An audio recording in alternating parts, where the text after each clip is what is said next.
Muy buenas noches, son las 8, el mercado ha vivido una jornada de auténtica montaña rusa y ahora ya sabemos cuál es el punto clave que el mercado está mirando.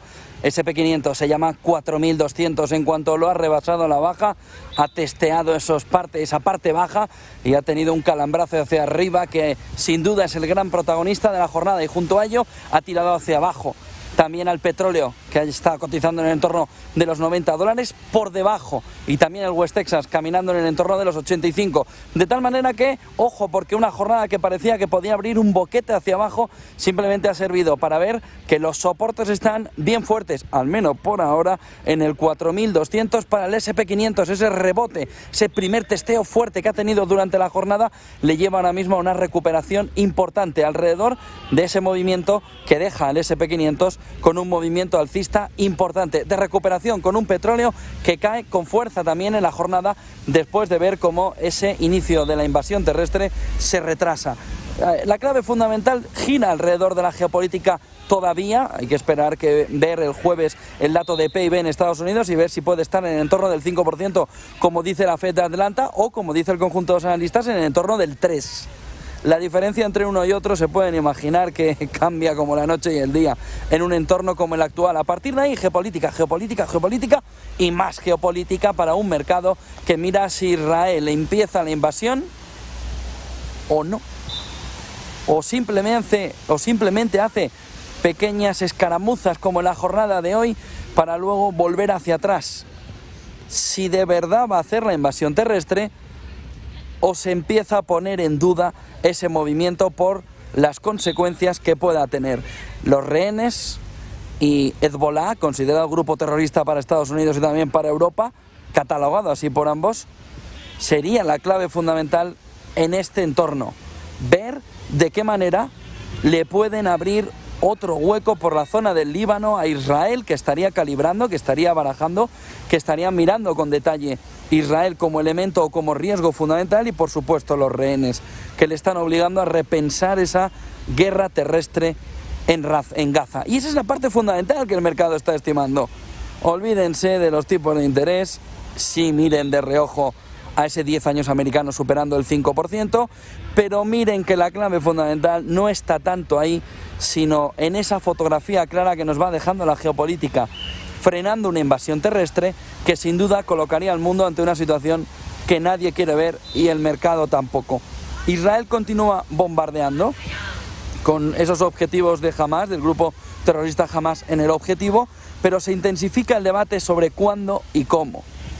¿Y cómo deben entrar las tropas terrestres? Y esta pregunta no es tan fácil de contestar y Biden ya le puso, sin duda, a Netanyahu ante lo que había sucedido después del 11S. Por lo que Netanyahu sabe que tiene ahí una piedra de toque importante, no cometer los mismos errores que Estados Unidos después del 11S. A partir de ahí, esas discusiones en el gabinete, hemos visto esta mañana incluso que 3 ministros amenazaban con salir del gobierno si Netanyahu no aceptaba también alguna responsabilidad de lo sucedido el 7 de octubre, y toda la fotografía va caminando a la escalada, pero en una fotografía más parecida a la Guerra Fría que a una guerra mundial.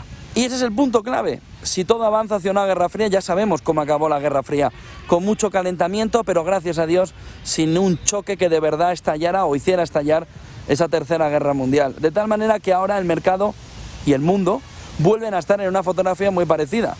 La peor de las noticias parece estar evitándose y el alivio parece darle al mercado una fotografía clara de que podría no llegar ese entorno de guerra que sin duda es el escenario a evitar. Se habla de que personas, dice Bloomberg, familiarizadas, muy cercanas a Benjamin Netanyahu, al primer ministro israelí, dicen que la presión proviene de numerosas preocupaciones. El temor de que Hezbollah en el Líbano ingrese desde el norte con misiles y ataque el norte de Gaza, el destino de los 200 rehenes y el riesgo de que Israel tenga más bajas militares de las que ahora estaba barajando. Todo eso se une para ver cómo también la comunidad internacional le pide mesura, le pide un poco de pausa. En ese entorno nos estamos moviendo. No ha cambiado gran cosa alrededor de cómo se puede ir viendo ese movimiento de lo que pueda suceder con un entorno de Hamas que estaría mirando cómo Israel todavía se piensa y no ha caído quizá dicen los analistas, en la trampa de Hamás de entrar directamente, sino que estaría haciendo un poco de pausa para ver precisamente cuál es el momento de entrada. A partir de ahí, y si no hay momento de entrada, el mercado empieza a barajarlo, ¿eh? El mercado empieza a barajar que igual ese momento de entrada no llega y que por tanto todo ha quedado en una escalada felizmente parada. Tampoco es que el mercado deba esperar eso de una manera tan evidente, porque no queda claro que esa vaya a ser la conclusión final. Lo último que vemos también es como Israel dice, Reino Unido dice que Israel no estuvo detrás de la explosión en el hospital, dice que tiene suficientes datos para poder analizar toda esa fotografía, y a partir de ahí vamos viendo cómo va profundizándose una fotografía clara de que se intenta que lo sucedido en el hospital quede a un lado para seguir avanzando. ¿Hacia dónde? Hacia la ayuda a Gaza, que ahora mismo sería el punto fundamental. Dice la Media Luna Roja egipcia que ha llegado más ayuda a Gaza y que poco a poco va entrando, va viéndose. Eso sí, a partir de ahí se está diciendo desde Europa, también lo está diciendo Irán, que se necesitan al menos 100 camiones diarios. Se están haciendo 20, de tal manera que la fotografía es todavía demasiado lejana para lo que se puede ver en el corto plazo. El otro punto fundamental viene en la economía, que empieza también a tensarse y a preocuparse en el entorno de Israel. Tenemos por un lado el shekel, tenemos por otro lado lo que ha sucedido después del movimiento de tipos por parte del Banco de Israel. Lo que se ha visto es un movimiento de caída importante, porque se esperaba un movimiento de subida de tipos, sobre todo para atraer un poco más de rentabilidad el inversor que quiera entrar en un momento como el actual. ¿Saben quién están entrando? Eso estamos diciendo hace mucho tiempo. Sobre todo en Estados Unidos, que están decidiendo comprar deuda de Israel en un momento como el actual para intentar buscarle la rentabilidad. A partir de ahí,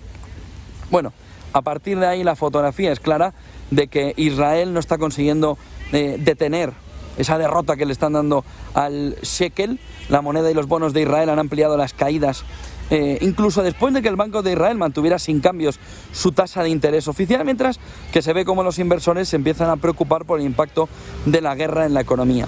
El otro punto fundamental es la presencia militar. Hemos visto en las últimas horas cómo China mandaba hasta 6 portaaviones a la zona. Ya los tenía en mayo, pero los ha puesto ya en una fotografía clara de dar la orden de controlar lo que está sucediendo. 2 de ellos tienen la opción de incluso detener determinados misiles en el aire, de tal manera que está contraponiendo fuerza a la de Estados Unidos.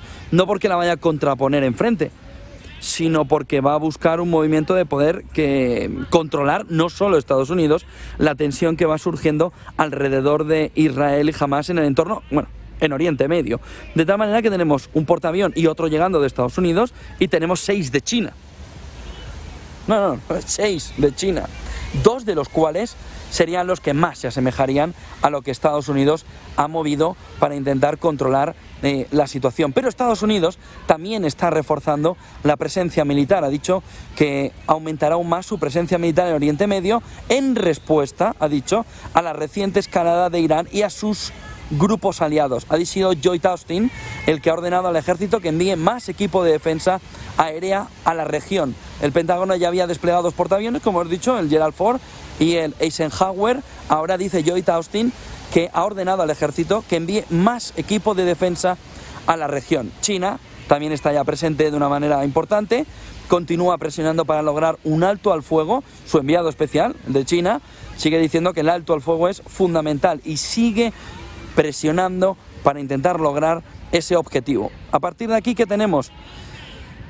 Incursiones selectivas como elemento fundamental de la jornada, incursiones selectivas por parte de Israel durante la jornada, pero no un inicio de la invasión terrestre, sino incursiones tácticas, ha dicho el ejército israelí, lo cual también se ha visto, y cuando se ha visto que eran incursiones tácticas se ha relajado un poco la fotografía, y a partir de ahí empieza a cogerse también un poco esa presencia que les decía antes, de que igual ese movimiento de entrada, de intervención, no es tan fácil que lo vayamos a ver de manera inmediata.